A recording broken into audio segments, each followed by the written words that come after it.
Interessante essa pergunta, porque eventualmente eu recebo essa pergunta se meu marido também prega. Sim, gente, prega e prega o que vive, é um exemplo, uma referência para mim. É um homem cheio do Espírito Santo, que Deus derramou a ciência da palavra. Acredito que pelo fato dele não ter rede social, dele ser uma pessoa mais reservada, as pessoas, infelizmente, focam muito só naquilo que veem. E aí as pessoas pensam que ele é alguém que não tem ministério, mas sim tem. É um excelente ensinador da palavra.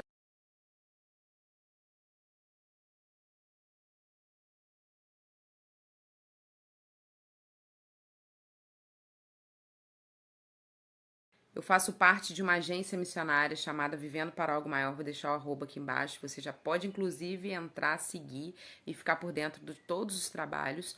Nós fazemos trabalhos tanto locais quanto transculturais. Basicamente, se resume a um trabalho onde a priori é a pregação do evangelho, a evangelização mundial, também atendendo de forma local, assistenciando famílias de forma social, porque nós entendemos também a relevância que a igreja tem acerca da ação social. A igreja deve sim atuar de forma efetiva nas ações sociais da comunidade local, atendendo e assistindo famílias. Estão querendo acabar comigo hoje, daqui a pouco começo a chorar aqui, que eu sou dessa, eu sou chorona pra caramba. Gente, eu tenho o maior prazer em conhecer pessoas. Aonde eu vou, eu conheço pessoas novas. Isso me enche de alegria receber o carinho de vocês aqui. Mas tudo é dele. Sinceridade, acho uma palhaçada. Ah, você tá dizendo isso porque você é crente e não pula carnaval? Não.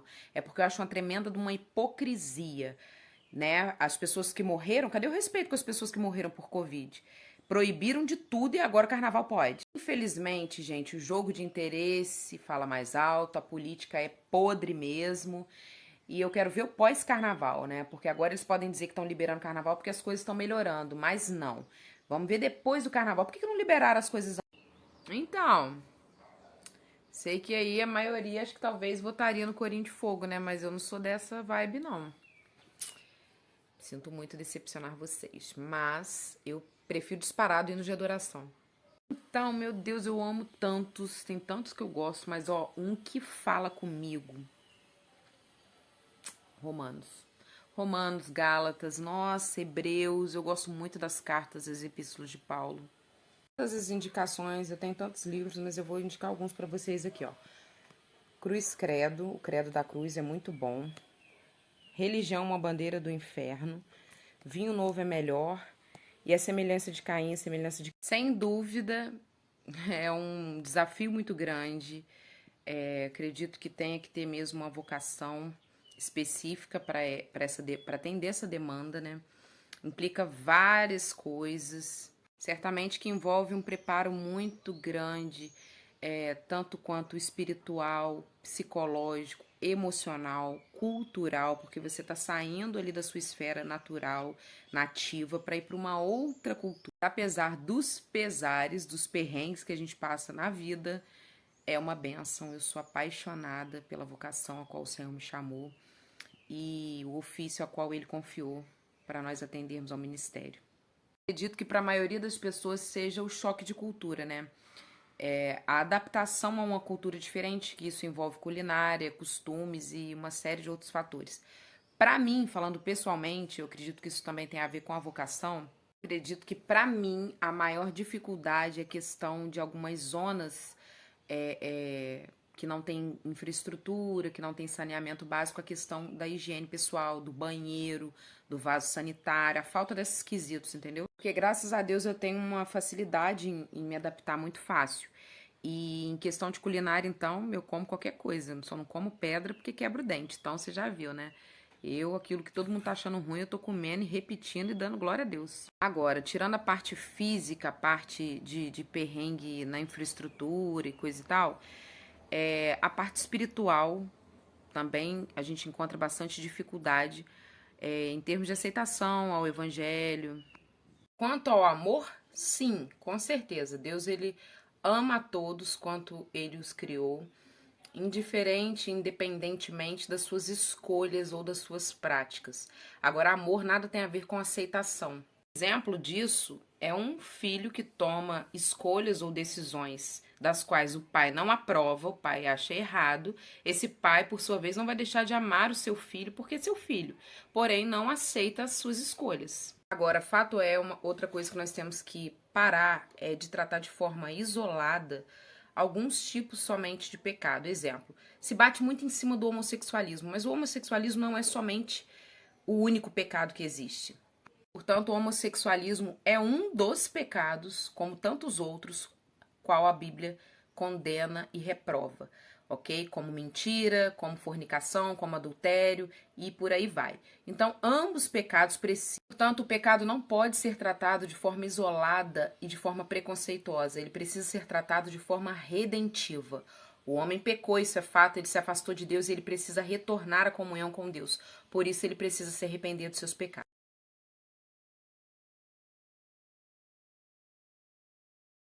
Sim, diversas vezes.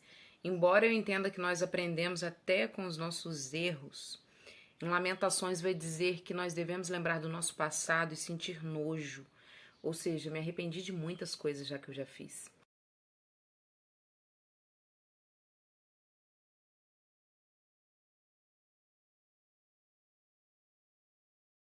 É um prazer quando surgem novos colaboradores, novas pessoas que têm a visão e o coração aberto para a obra missionária.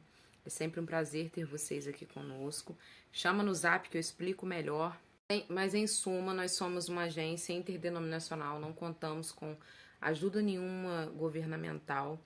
Então nós somos doadores, voluntários, trabalhamos com almoços, ofertas. Então você quer ajudar, tem o nosso tão somente a graça de Deus sobre a minha vida. Ai de mim se não fosse Ele operando na minha vida. Mas eu louvo ao Senhor porque o nome dele tem sido glorificado. Grande beijo. Onde abundou o pecado, superabundou a graça de Deus. Quem muito perdoado foi, muito ama. Essa é a minha história de vida. Já errei muito, já fiz muita coisa que desagradou a Deus, mas reconheci meu erro, corri para os pés do Cristo. Ainda não sou quem eu gostaria de ser, mas também quando olho para trás estou bem distante do que já fui um dia. Ou seja, estou caminhando em busca de ser quem Deus me chamou para ser, para que o nome dele seja glorificado, buscando ser melhor a cada dia. Sem a menor pretensão de ser perfeita, reconhecendo minhas falhas e reconhecendo a minha total dependência em Deus. Sobretudo, também reconhecendo o quanto amadureci, o quanto cresci, o quanto evoluí. Uma mulher guerreira que rompeu. Isso tem um grande problema, sim, porque é um mandamento, né? Jesus, ele nos deixou esse mandamento para nós amarmos uns aos outros. E o perdão, ele implica nesse mandamento. Quem ama, perdoa. Então, você deve trabalhar essa prática do perdão sobre a sua vida, porque isso implica na sua vida espiritual com certeza, tá ok? E deve fazer parte da vida do cristão. Arrependimento jamais, jamais. Acredito que eu teria uma outra maturidade, uma outra cabeça. Muitas coisas hoje eu vejo que eu faria diferente, em relação até mesmo à criação. Porém, arrependimento, assim, eu tive uma experiência muito boa sendo mãe nova. Inclusive, as pessoas hoje olham e dizem que nós parecemos irmãs. Isso é muito bom, brincadeira. Mas, assim, eu amadureci muito sendo mãe nova e, assim, pra mim foi uma experiência boa.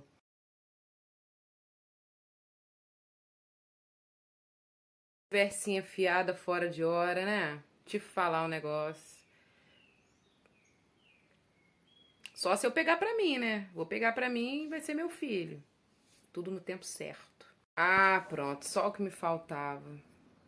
Tá me testando, tá não? Testando minha paciência? Eu costumo não responder perguntas que eu não sei qual vai ser a minha reação no momento, porque é fácil falar antes e falar depois. Então, é até engraçado isso que eu vou falar, porque pode soar assim um pouco como uma arrogância, uma prepotência, mas não é. Entenda bem.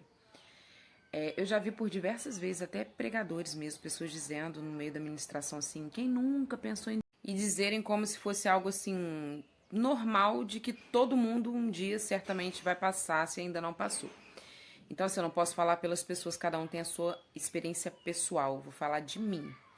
Eu nunca pensei em desistir. Posso te assegurar de antemão que eu já passei por diversas coisas, diversas situações dificílimas, mas em momento algum pensei em desistir de Deus, pensei em desistir da minha fé, pensei em retroceder. Até entendo que o sentimento de desistência bate talvez no coração de algumas pessoas, em detrimento de pensar assim, puxa vida, eu tô tentando fazer tudo que é certo e não tá dando certo, tipo, ainda tô passando por provações, por lutas. Esses pensamentos vêm justamente como um questionamento. Poxa, eu tô tentando fazer tudo certo e não tá rolando, então por que de fazer? Então, assim, eu entendo que a nossa fé também tem que ser inteligente. Quando eu tenho uma fé inteligente, eu entendo, uma fé racional, eu entendo que desistir e retroceder não é a melhor opção, porque não vai resolver o problema. Então, persistir, prosseguir é a melhor escolha. Eu entendo que é uma situação bem difícil, porque eu costumo dizer que antes de nós ouvirmos, nós vemos. E isso pode certamente atrapalhar, às vezes, a nossa fé no início. Isso é muito ruim, porque normalmente quando as pessoas conhecem a vida daquela pessoa e sabem que o que ela está pregando, que o que ela está dizendo não é concernente, não condiz em nada com o que ela vive, isso causa uma certa dúvida e indignação nas pessoas. Porém, o que fazer quanto a isso? Tomar como exemplo e não fazer o mesmo. Viver o que prega. Você tem que se padronizar em Cristo e não no homem. Sabendo entender que os escândalos virão, porque isso é bíblico. A Bíblia diz que é mister que vem os escândalos, mas, ou seja, necessário, mas ai daquele por quem vier os escândalos, ou seja, tanto aquele que não vive o que prega, que não dá bom testemunho, vai acertar contas com Deus. Então fique em paz, não tome como exemplo para você, permaneça tendo Cristo como seu padrão, não esmoreça sua fé por conta de ver o erro dos outros. Então, ainda um assunto muito discutível no nosso meio, né? Hoje eu tenho um esclarecimento sobre quanto a esse assunto. A Bíblia não relata sobre mulheres pastoras, até porque a Bíblia foi escrita sobre uma perspectiva judaica. E até mesmo pelo contexto cultural da época, as mulheres não eram valorizadas, as mulheres elas não tinham o mesmo direito e liberdade, até mesmo de expressão, como elas têm hoje, tá ok? Mas é um assunto que não dá para se esgotar em um story apenas. Eu conheço muitas mulheres que exercem o ministério feminino, e são mulheres de Deus, tá? Tem sim a sua vocação para o chamado. Claro que acredito, e não só acredito, como anseio e espero viver esse tempo, mas entendo também que essa geração só alcançará esse grande avivamento quando se tornar uma geração mais bíblica, mais cristocêntrica. Até porque o evangelho tem esse poder de trazer vida, a palavra traz vida. E avivamento não é movimento. Avivamento é trazer vida através da palavra. Graças a Deus me formei em básico em teologia, um curso de seminário de 3 anos, e vou deixar a indicação aqui, ó. Centro Teológico Cristão CETEC, o melhor centro educacional cristão da cidade de Barra Mansa.